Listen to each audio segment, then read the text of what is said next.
लीजिए सुनिए प्रेमचंद की कहानी सभ्यता का रहस्य। वाचन समीर गोस्वामी का है। यूं तो मेरी समझ में दुनिया की 1001 बातें नहीं आती। जैसे लोग प्रातःकाल उठते ही बालों पर छुरा क्यों चलाते हैं। क्या अब पुरुषों में इतनी नजाकत आ गई है कि बालों का बोझ उनसे नहीं संभलता। एक साथ ही पढ़े लिखे आदमियों की आंखें क्यों इतनी कमजोर हो गई हैं। दिमाग की कमजोरी ही इसका कारण है या और कुछ। लोग किताबों के पीछे क्यों इतने हैरान होते हैं, इत्यादि। लेकिन इस समय मुझे इन बातों से मतलब नहीं। मेरे मन में एक नया प्रश्न उठ रहा है और उसका जवाब मुझे कोई नहीं देता। प्रश्न यह है कि सभ्य कौन है और असभ्य कौन। सभ्यता के लक्षण क्या हैं। सरसरी नजर से देखिए तो इससे ज्यादा आसान और कोई सवाल ही ना होगा। बच्चा बच्चा इसका समाधान कर सकता है। लेकिन जरा गौर से देखिए तो प्रश्न इतना आसान नहीं जान पड़ता।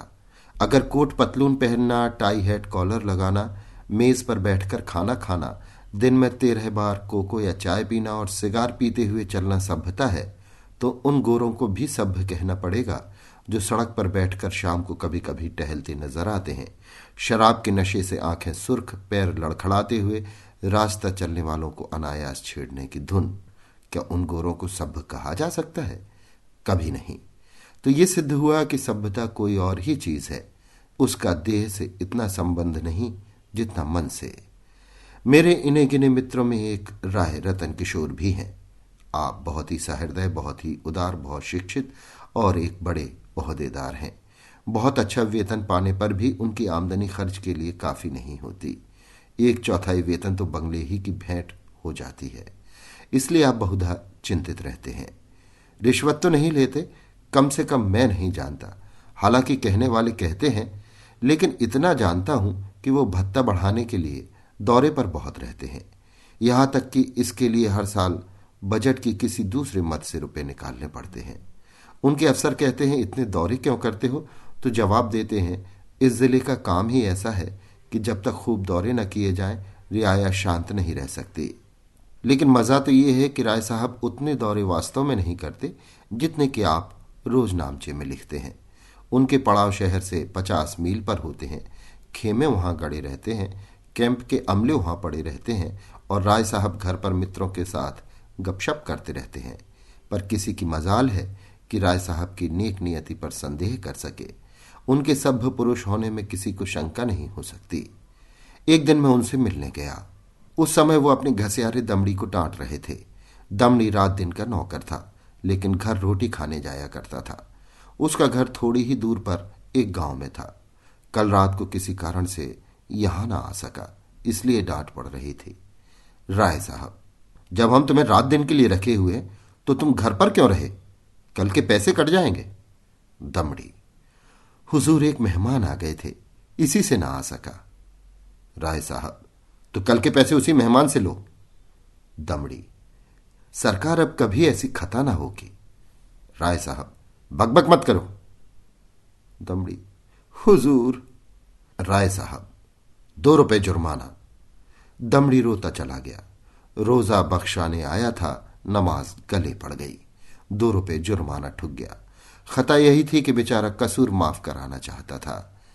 ये एक रात को गैर हाजिर होने की सजा थी। बेचारा दिन भर काम कर चुका था, रात को यहां सोया न था उसका दंड। और घर बैठे भत्ते उड़ाने वाले को कोई नहीं पूछता, कोई दंड नहीं देता। दंड तो मिले और ऐसा मिले कि जिंदगी भर याद रहे, पर पकड़ना तो मुश्किल है।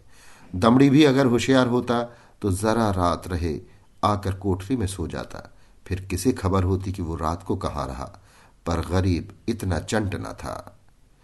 दमड़ी के पास कुल 6 बिस्वे जमीन थी, पर इतने ही प्राणियों का खर्च भी। उसके 2 लड़के, 2 लड़कियां और स्त्री सब खेती में लगे रहते थे। फिर भी पेट की रोटियां नहीं मयस्सर होती थी। इतनी जमीन क्या सोना उगल देती?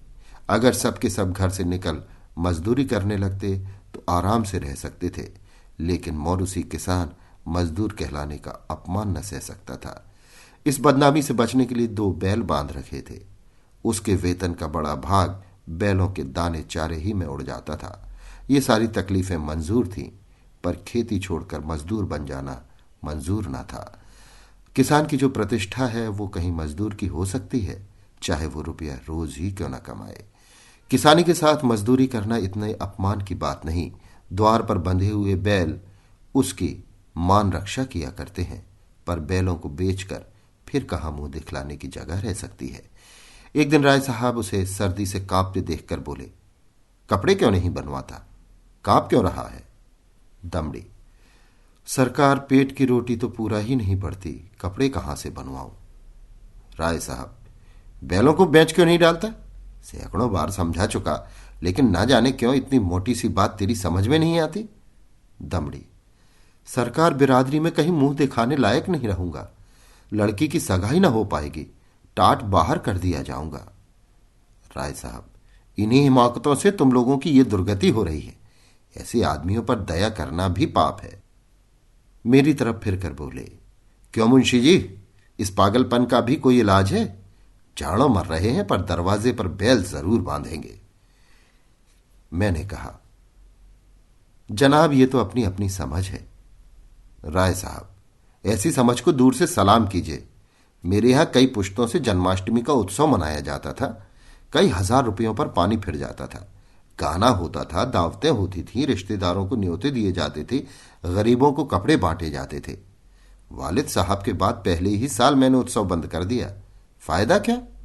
मुफ्त में 4-5 हजार की चपत खानी पड़ती थी। सारे कस्बे में बाबेला मचा, आवाजें कसी गई, किसी ने नास्तिक कहा, किसी ने ईसाई बनाया, लेकिन यहां इन बातों की क्या परवाह। आखिर थोड़े ही दिनों में सारा कोलाहल शांत हो गया। अजी बड़ी दिल लगी थी। कस्बे में किसी के यहां शादी हो, लकड़ी मुझसे ले। पुश्तों से ये रस्म चली आती थी। वालिद तो दूसरों के दरख्त मोल लेकर इस रस्म को निभाते थे। थी हिमाकत या नहीं? मैंने फौरन लकड़ी देना बंद कर दिया। इस पर भी लोग बहुत रोए धोए, लेकिन दूसरों का रोना धोना सुनूं या अपना फायदा देखूं। लकड़ी से कम 500 रुपये सालाना की बचत हो गई। अब कोई भूल कर भी इन चीजों के लिए दिक करने नहीं आता। मेरे दिल में फिर सवाल पैदा हुआ, दोनों में कौन सब है? कुल प्रतिष्ठा पर प्राण देने वाले मूर्ख दमड़ी या धन पर कुल मर्यादा को बलि देने वाले राय रतन किशोर? राय साहब के इजलास में एक बड़े मार्के का मुकदमा पेश था। शहर का एक रईस खून के मामले में फंस गया था। उसकी जमानत के लिए राय साहब की खुशामदें होने लगी। इज्जत की बात थी। रईस साहब का हुक्म था कि चाहे रियासत बिक जाए, पर इस मुकदमे से बेदाग निकल जाऊं। डालियां सजाई गईं, सिफारिशें पहुंचाई गईं, पर राय साहब पर कोई असर न हुआ। रईस के आदमियों को प्रत्यक्ष रूप से रिश्वत की चर्चा करने की हिम्मत न पड़ती थी।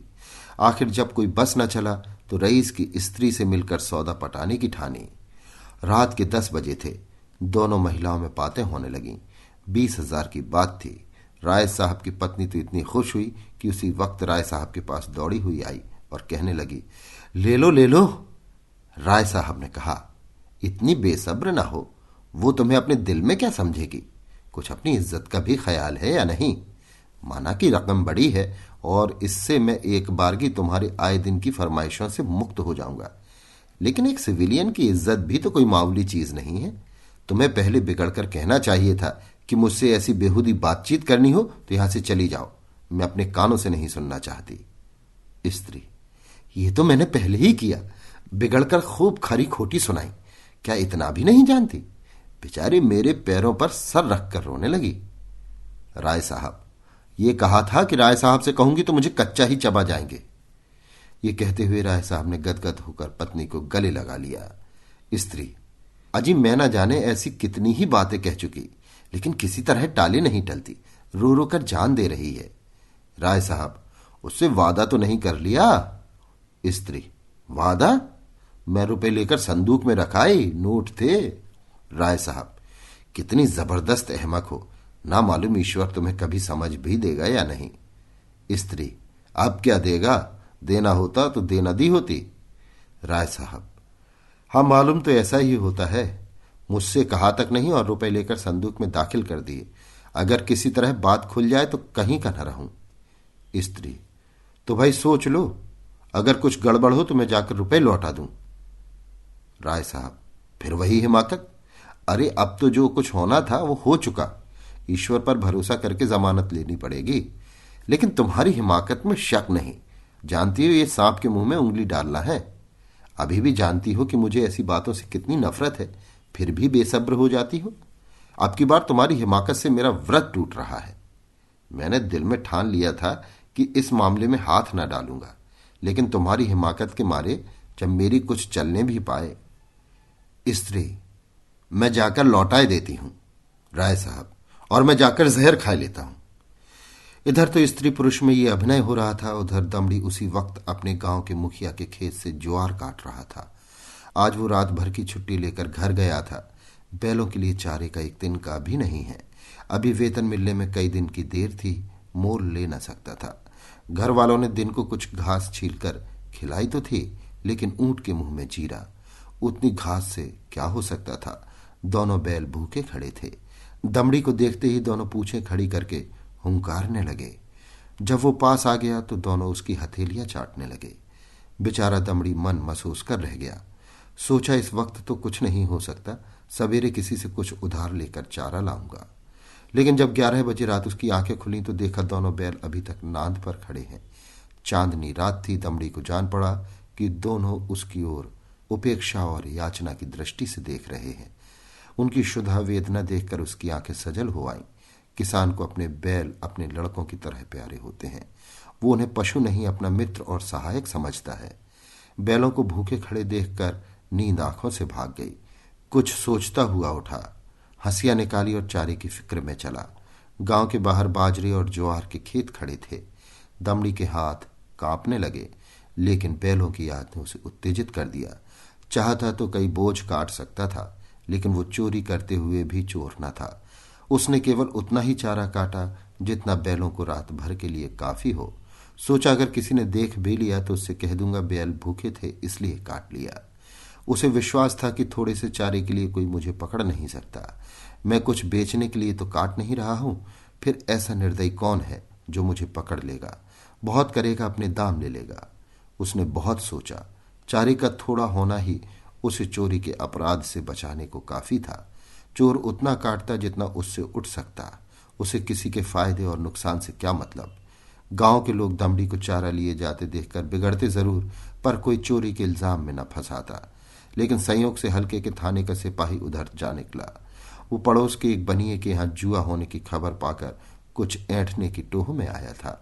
दमड़ी को चारा सिर पर उठाते देखा तो संदेह हुआ। इतनी रात गए कौन चारा काटता है, हो ना हो कोई चोरी से काट रहा है। डांट कर बोला, कौन चारा लिए जाता है, खड़ा रह। दमड़ी ने चौंक कर पीछे देखा तो पुलिस का सिपाही। हाथ पांव फूल गए। कांपते हुए बोला, हुजूर थोड़ा ही सा काटा है, देख लीजिए। सिपाही, थोड़ा काटा हो या बहुत, है तो चोरी, खेत किसका है। दमड़ी, बलदेव महतों का। सिपाही ने समझा शिकार फंसा, इससे कुछ ऐंठेगा। लेकिन वहां क्या रखा था। पकड़कर गांव में लाया और जब वहां भी कुछ हत्ते चढ़ता ना दिखाई दिया तो थाने ले गया। थानेदार ने चालान कर दिया। मुकदमा राय साहब ही के इजलास में पेश किया। राय साहब ने दमड़ी को फंसे हुए देखा तो हमदर्दी के बदले कठोरता से काम लिया। बोले, ये मेरी बदनामी की बात है, तेरा क्या बिगड़ा। साल 6 महीने की सजा हो जाएगी, शर्मिंदा तो मुझे होना पड़ रहा है। लोग यही कहते होंगे कि राय साहब के आदमी ऐसे बदमाश और चोर हैं। तू मेरा नौकर ना होता तो मैं हल्की सजा देता, लेकिन तू मेरा नौकर है इसलिए कड़ी से कड़ी सजा दूंगा। मैं ये नहीं सुन सकता कि राय साहब ने अपने नौकर के साथ रियायत की। ये कहकर राय साहब ने दमड़ी को 6 महीने की सख्त कैद का हुक्म सुना दिया। उसी दिन उन्होंने खून के मुकदमे में जमानत ले ली। मैंने दोनों वृतांत सुने और मेरे दिल में ये ख्याल भी पक्का हो गया कि सभ्यता केवल हुनर के साथ ऐब करने का नाम है। आप बुरे से बुरा काम करें, लेकिन अगर आप उस पर पर्दा डाल सकते हैं तो आप सभ्य हैं, सज्जन हैं, जेंटलमैन हैं। अगर आप में ये सिफत नहीं तो आप असभ्य हैं, गंवार हैं, बदमाश हैं। ये सभ्यता का रहस्य है। अभी आप सुन रहे थे प्रेमचंद की लिखी कहानी सभ्यता का रहस्य। वाचन समीर गोस्वामी का था। Big Mac, Chicken McNuggets, no, Big Mac and Quarter Pounder with cheese, or Filet-O-Fish. You'd be doing the same thing if you were at McDonald's, because you can choose not just one, but 2 of your favorites for just $6. Tasty Big Mac, crispy 10-piece Chicken McNuggets, juicy Quarter Pounder with cheese, or savory Filet-O-Fish. Enjoy 2 of your all-time favorites for just $6, if you can decide on the 2. Prices and participation may vary. Cannot be combined with any other offer or combo meal. Single item at regular price.